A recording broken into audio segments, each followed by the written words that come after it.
Economic Advisor P. Srivastavaji, other distinguished members of the PhD Chamber of Commerce and Industry, Honorable Excellency and diplomats from other countries, and esteemed guests and industry leaders and media members. I'm very happy to be participating in the 10th edition of PhD Chamber of Commerce and Industry on the summit which is being held on the civil aviation sector. It is the 10th edition. Like our PhD was telling, it is a double-digit number and a very solid number. So that expresses the commitment PhD has been showing for the last 10 summits in the area of civil aviation industry.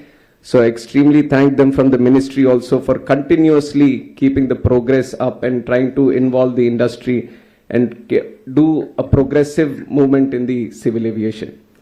So I extend my heartfelt gratitude to the PhD Chamber of Commerce and Industry for organizing this summit, bringing together the experts and stakeholders from the aviation, air cargo sectors and other verticals of civil aviation. And as we gather today for this summit, it stands as a testament for PhD CCI's unwavering commitment for fostering dialogue, collaboration and innovation within the industry. And by working together, all of us, we can address the challenge, seize opportunities and ensure sustainable development of the aviation industry.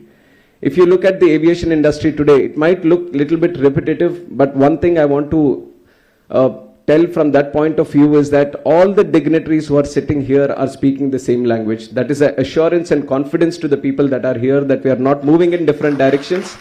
If you are trying to speak the same point again and again, it is to bolster the confidence of the industry that we are all committed and ensuring that we are all on the same path and same frequency. So if you compare the Indian aviation sector today, it is at transformative crossroads marked by rapid growth and forward-looking vision under the leadership of dynamic Prime Minister Honorable Narendra Modi ji. As one of the fastest growing aviation sectors in the world, India has witnessed a remarkable change in passenger traffic, cargo movement and overall connectivity in the last 10 years. And one testament for that growth has been the increase in the number of airports. In 2014, we had 74 airports. And right now we have a staggering number of 157 airports, which would have been totally unbelievable to think of in 2014 had we just set the number.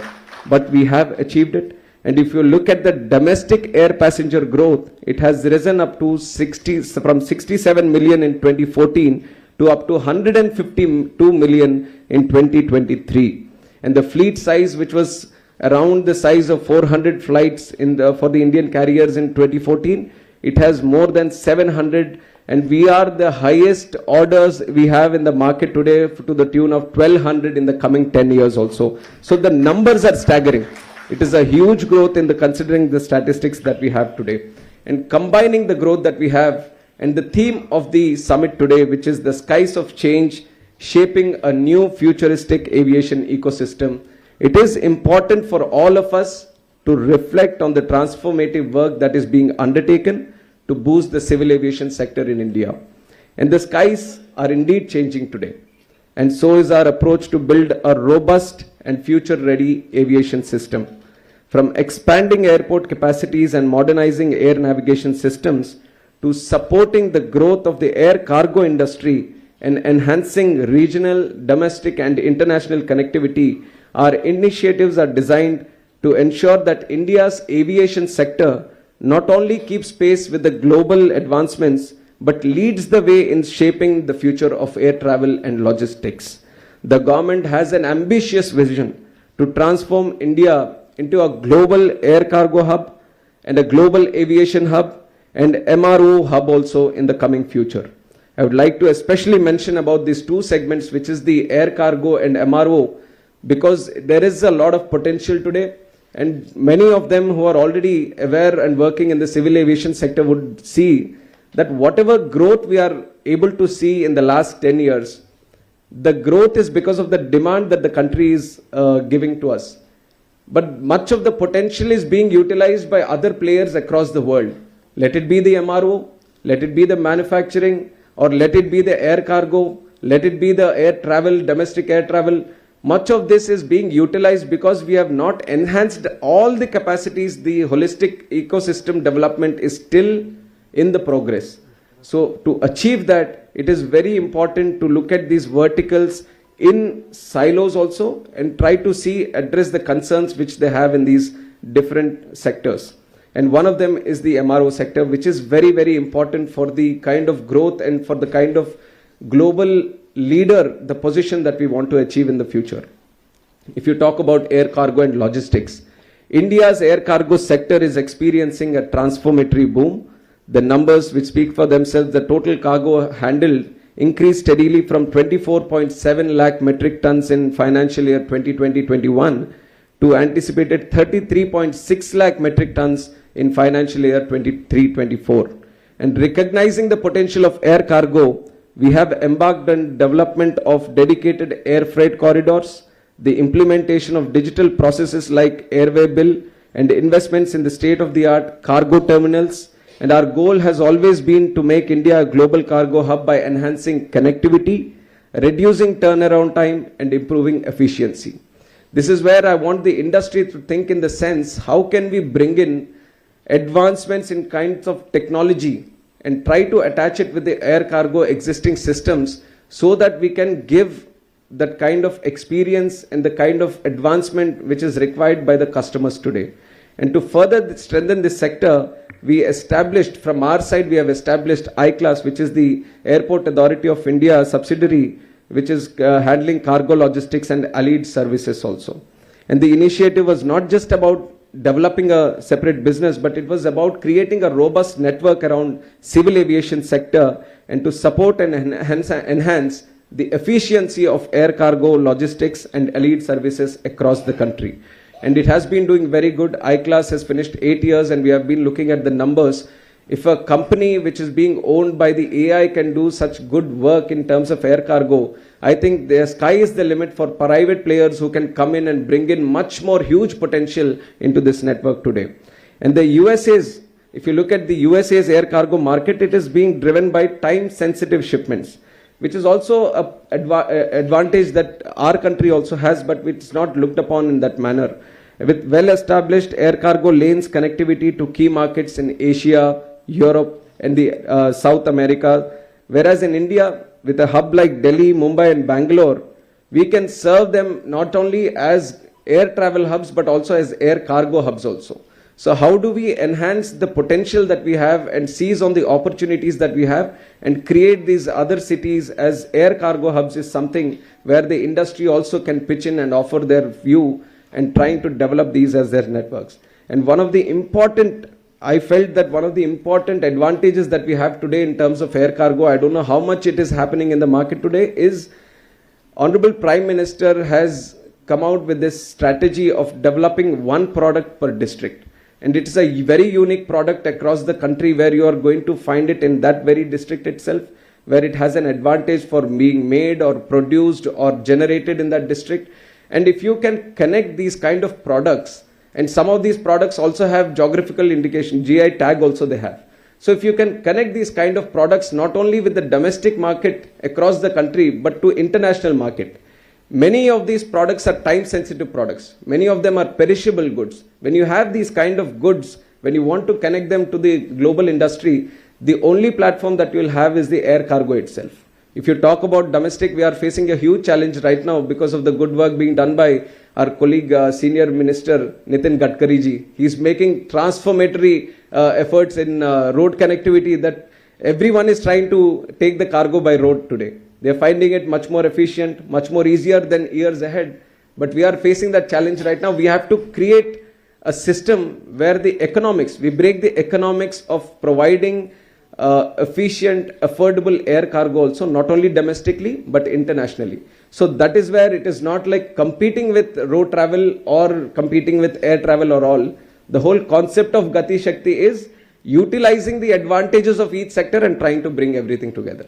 The last mile connectivity can be the road sector, and the proper main core connectivity can be the air cargo, and to provide that efficiency and timing, this all sectors should work together, and we have to break the economics that is still pending in terms of air cargo sector. That is where the industry has to come in, come up with innovative solutions.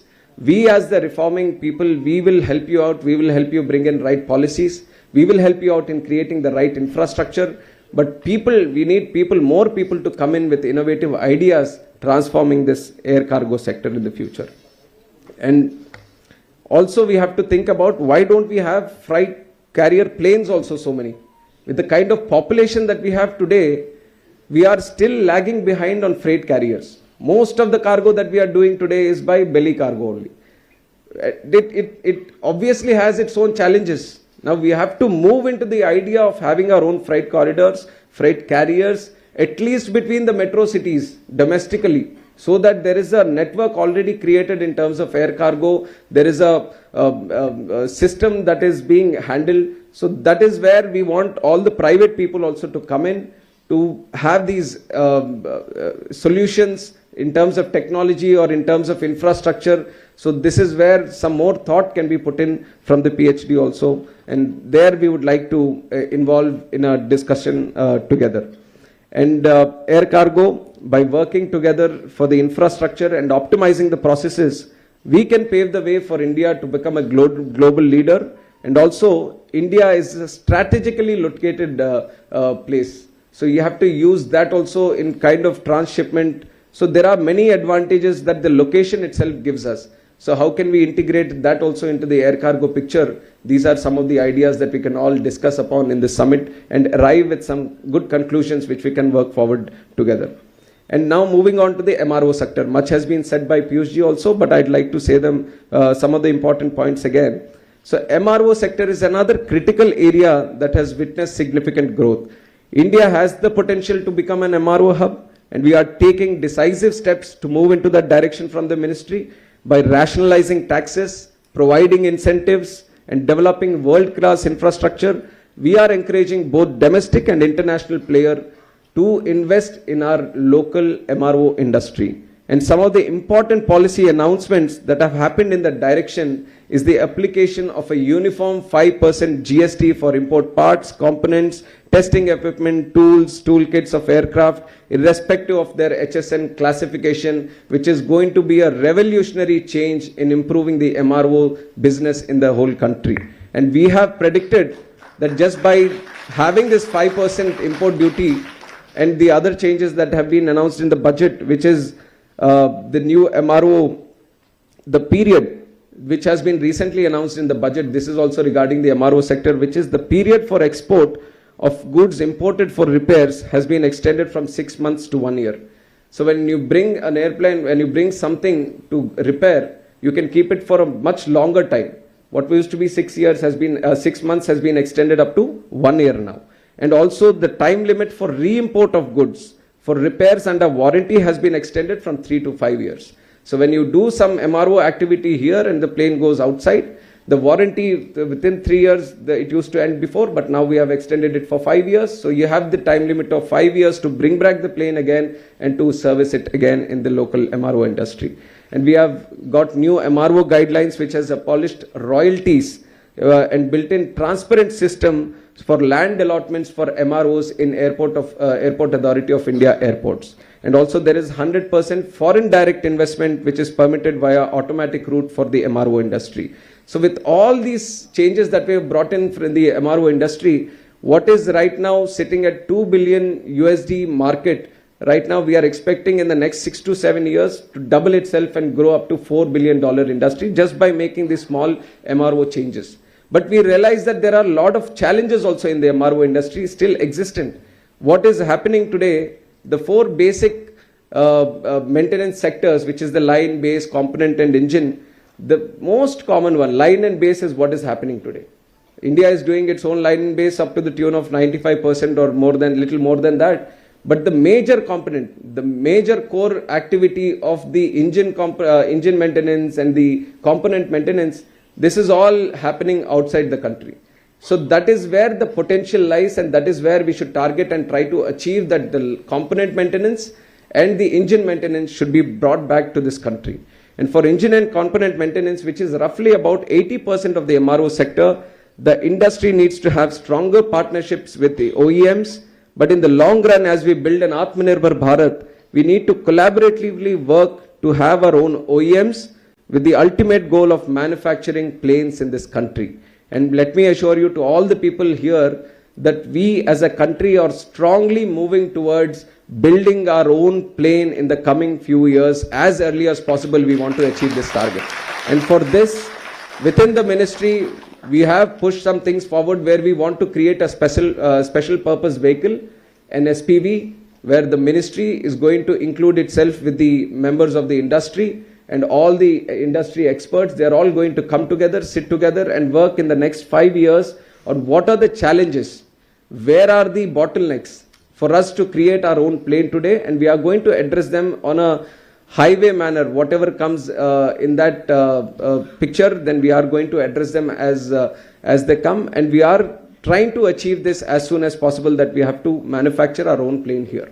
And there are many advantages that come with manufacturing. With the whole point of component and the engine maintenance not happening here is because there is a feeling that you don't have the expertise here.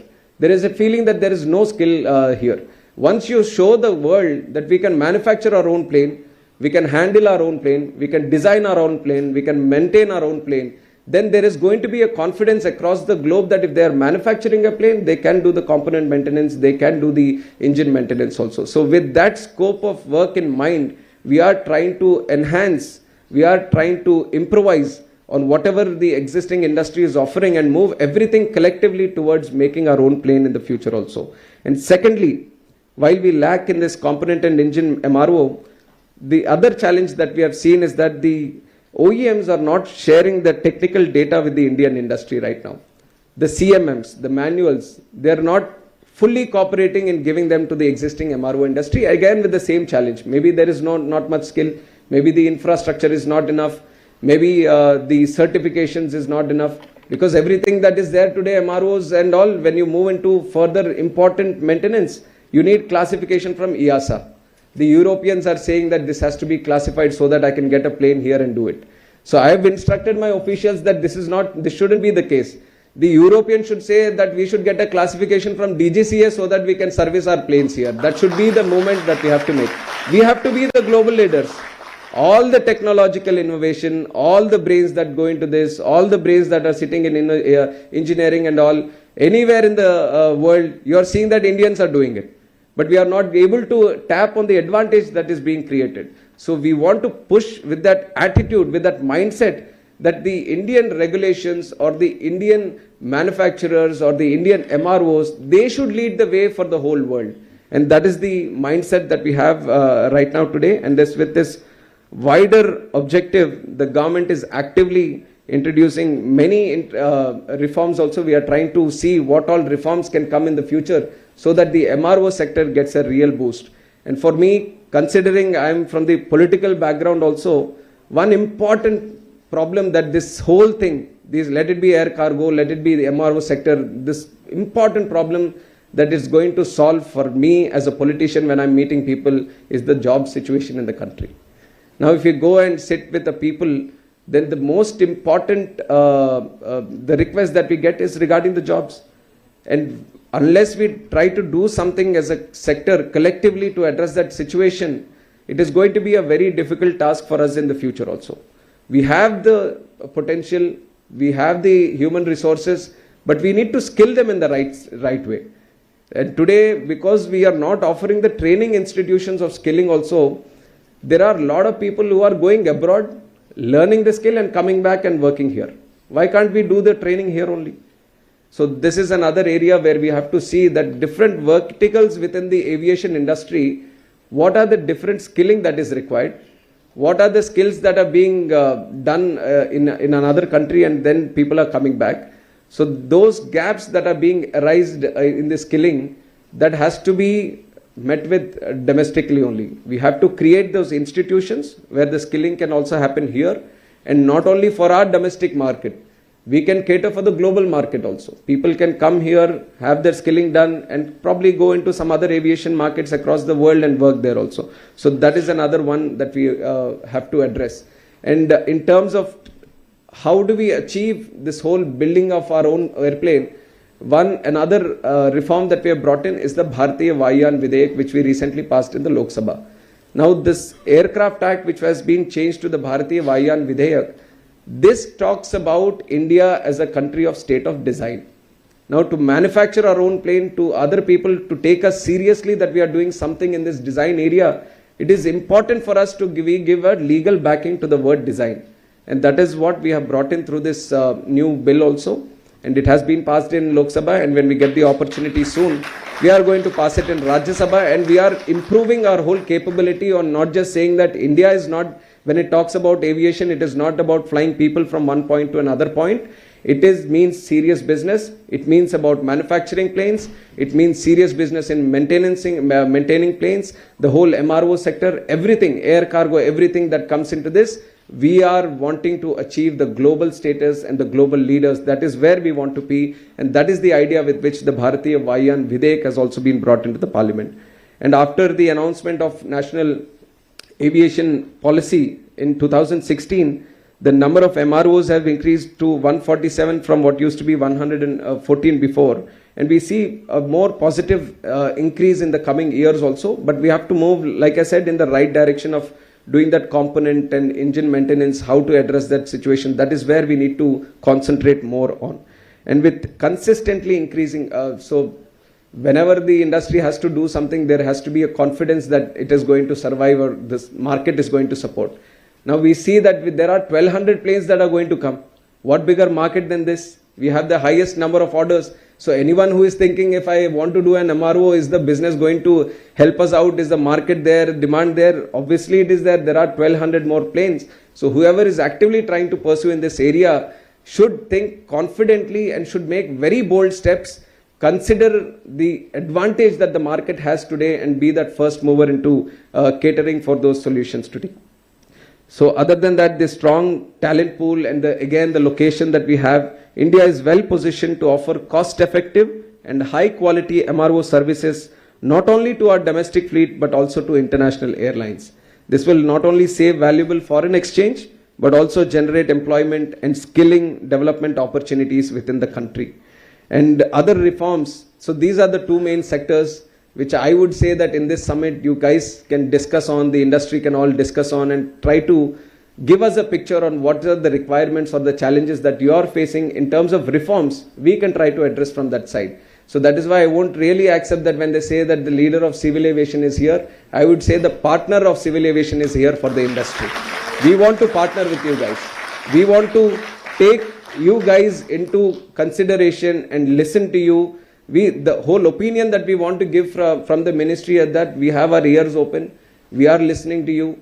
We understand that you are the important people here. If civil aviation has to progress, the industry has to progress. So we are here to take in your inputs and make the right decisions in terms of policy in the coming days ahead. So I would request that once your summit has finished, you share the document with us, and then we can have a thorough discussion on it, on how the ministry can also actively involve themselves in try to address these challenges that are faced.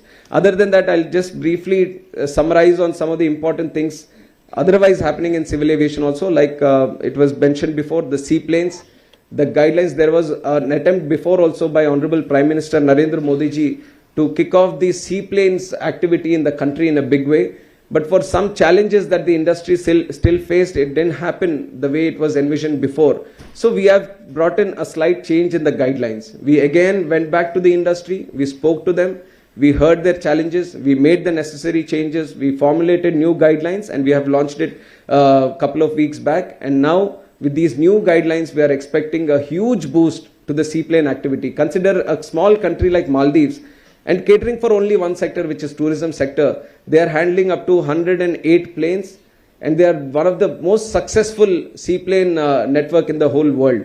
And with such a wide country, with so much opportunity and so much water bodies, with the coastline that is there, consider the amount of potential that we have as a seaplane strategy. So for that, the guidelines, we feel that it is going to help. We can also look into that sector on how to improve the seaplane aviation sector also. When you talk about planes, you talk about the whole economics that a plane brings into the country. It is the MRO, it is the cargo, it is the air travel, it is the airports, it's the connectivity. So many other things. When you talk about airport, you're talking about a mini city today. That is why all the states are after airports now. They're not just relying on just providing that connectivity. When they know there is an airport, they see the real estate change that happens. They see the whole other, the job creation that happens, the economic activity that happens. So that is the potential of civil aviation today. When you talk about one plane, you talk about changing a whole city together. So that thought process, we have brought in some changes to the seaplane guidelines, so which is going to help us giving a boost to the seaplane strategy also.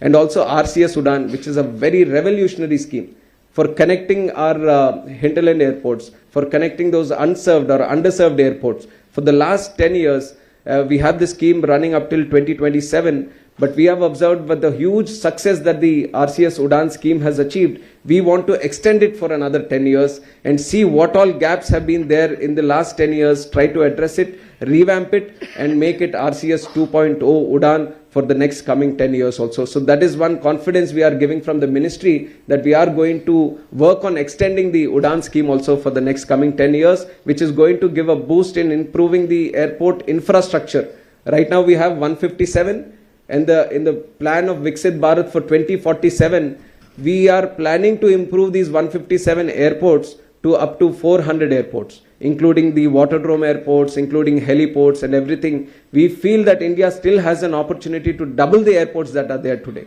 and we are going to work on it. So there is a lot of demand and there is a lot of potential as a country for civil aviation in terms of infrastructure. So RCS is going to come into play.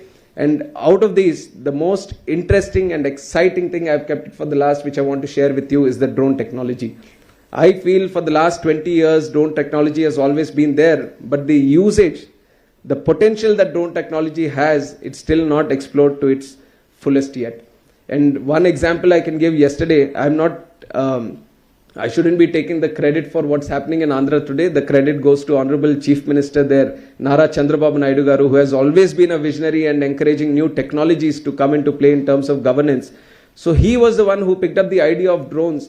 And when we had huge floods, unimaginable floods in the city of Vijayawada, so he has seen that the drones has the capability of reaching to those houses which are otherwise blocked by the water. So he came up with the idea, because the drones come under Ministry of Civil Aviation. We had the opportunity to partner with them. We have brought in different companies to come together and bring all those drones, and now we have to the tune of 60, 70 drones which are working in that city, trying to distribute food, milk, water, medical necessities and other things. They are doing surveillance on how much water is there in what area. And tomorrow, once the water recedes, we are going to move into using those drones for sanitation also. So much potential is there in just one test case. So how many other test cases do we have? How many other potentials do we have for drones? I think that is one sector which is a very promising sector, drones. We currently have banned the import of drones, so we are doing only local production. We have PLI scheme for drone production. So from the ministry, we are trying to encourage more and more of these drone related activities.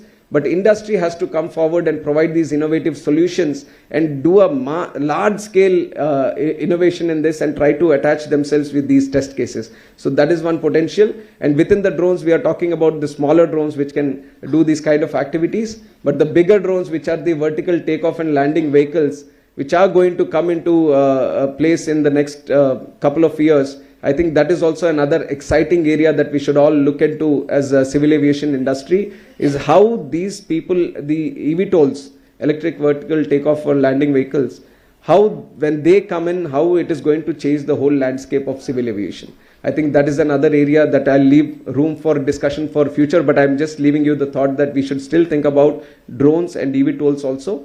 And other than that, in this summit, I would request that thoroughly you should discuss more on how to improve the air cargo sector and also the MRO sector. We have been doing some changes from our side, and Honorable Prime Minister has a grand vision for 2047. But in the Council of Ministers meeting he had recently, he has told that even if we have the grand vision, we have to have smaller targets also, smaller targets where we are having a target for 5 years, for 10 years. So my suggestion to the PhD today would be, for the next 10 years, to be one of the global leaders in air cargo and MRO industry. What are the industry suggestions for the next 10 years? What is the way forward how should we all collectively move forward is something which you can all discuss and present to us as the ministry, so that we can work towards achieving the goal of Viksit Bharat 2047. And with this, I personally thank all the PhD. I think it's one of the biggest bodies in the countries today, where they are trying to gel the policy making and also the industry together and try to do good things for the country ahead. And we are very fortunate that in the civil aviation sector also PhD has been working thoroughly and doing this for the last 10 summits. And I was thinking that I just got charged as minister, and probably within a month or two they came and met me. And they have invited me for this. I was like, what will I have to say? I'm still learning things in civil aviation ministry. But then I thought that it's not me telling what we are doing. It's more like what you guys are doing, I should know here. So with that concept, I've come here and I've had a good learning here, listening to other dignitaries. And I feel that after the summit also, once you place in all your discussions and once the deliberations are done, there is going to be a lot of input for us. And I can assure you that from our side, we are committed on collectively moving forward. We are not an individual, we are a team. So we want to work with you. We want to collectively take this country forward and make it a global aviation sector in the future. And for that, we request all the support from all of you. And I once again thank you for inviting me and for making me the chief guest of this 10th edition of Civil Aviation Summit. And thank you once again to each and every one of you. Thank you.